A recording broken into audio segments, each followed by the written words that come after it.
Peace, family. I hope you are happy and healthy and doing well.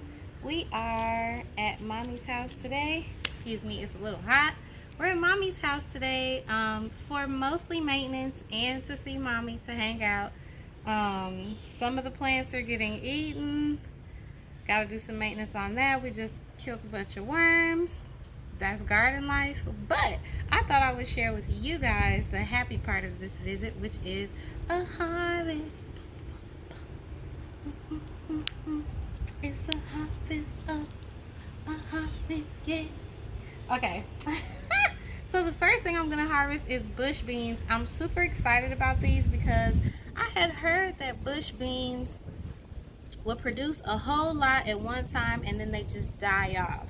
So these bush beans were producing really well, and then they started to kind of get dry looking and a little tired. So what I did was just cut off all of the dry, tired looking leaves, and I gave it a little bit of fertilizer, 511, and it's producing beans again. So I'm super excited. Today is December 14th or the 13th. I'm not sure. We homeschool, so but it's Tuesday and it's December and I'm still getting bush beans. I do want to show you guys the pole beans do not look tired, so they are probably going to go for longer, but I just pulled these off of the pole beans, and I'll be honest with you, a few of these did die off. Like, there were not enough healthy leaves to save, but I still have a few. So let's get in here and see what kind of beans we can harvest.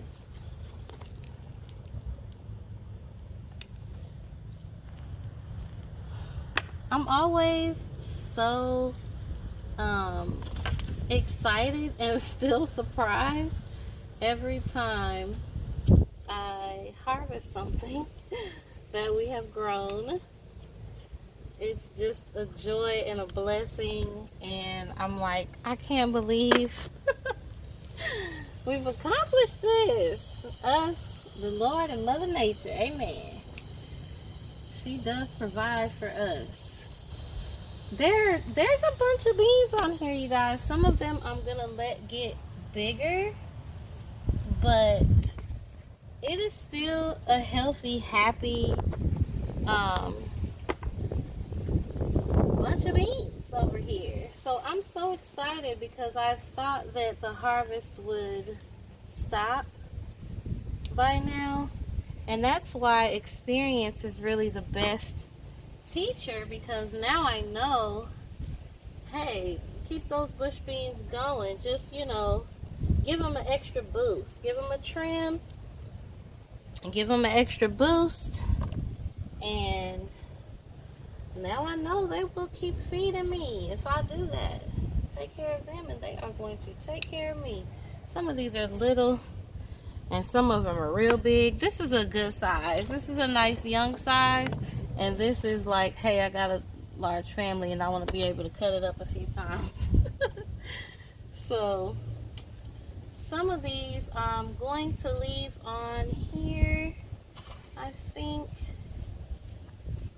And they're bushy, so you got to kind of move them around a little bit to see everything on here. So I think that's all for the bush beans. I do have a big berth of bell pepper over here. I just want to show it to you guys. I'm not actually going to harvest this until it gets a little bigger and turns red, but we've got more blossoms on here, and I feel like this is kind of a microclimate where this plant will stay warm for a little while longer. So I'm excited about that. Look at this, you guys. This is the butternut squash that started over there.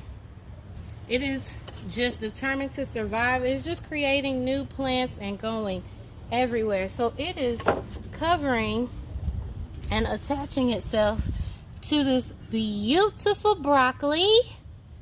The broccoli are broccoliing, guys.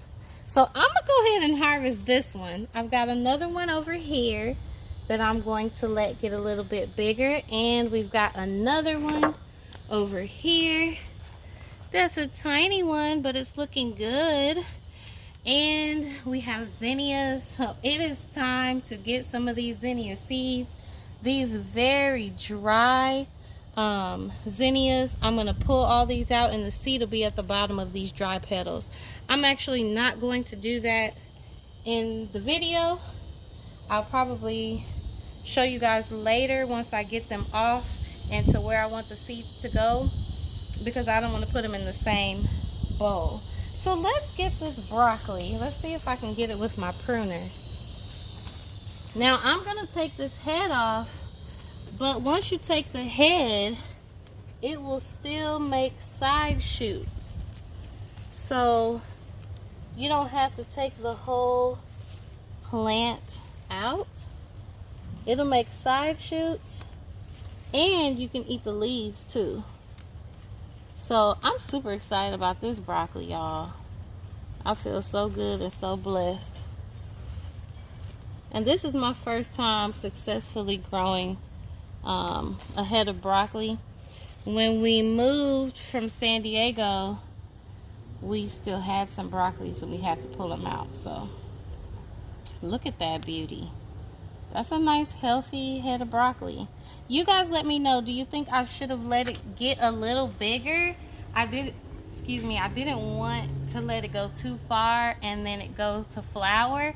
I am planning on letting at least one of each thing that I have planted go to flower for the bees and also for the seeds. But this is my first one and I was so excited. So let me know, do you guys think this is a good size to pull your broccoli out? And we're gonna let these other ones get a little bigger. I'm also gonna harvest some longevity spinach. So I'll be back in a sec. Peace family. I almost forgot to show you guys me harvesting this longevity spinach. My, how it has grown. It looks so good. It's so bushy and mommy can't eat it all by herself. So we're harvesting it. This is how much I have so far. Quite a bit. I think I'm going to freeze it. I'm going to use this instead of the frozen spinach that I normally get when I make plantains and spinach. So as much as it wants to grow, we will keep on harvesting it and freezing it or using it. You guys know I love this in salad. And what I try to do is just get the bigger leaves and leave the smaller ones to get bigger and branch out some. I think there's a worm in here somewhere, but I don't see him. I just see a few eaten leaves, and honestly, he really can't make a dent in this longevity spinach, so I'm not going to worry about it too much. But I appreciate you guys joining us for this harvest video. It's pretty cool to come over and see how much food has grown since we've been here last. So thank you guys so much for watching, and we'll see you in the next video.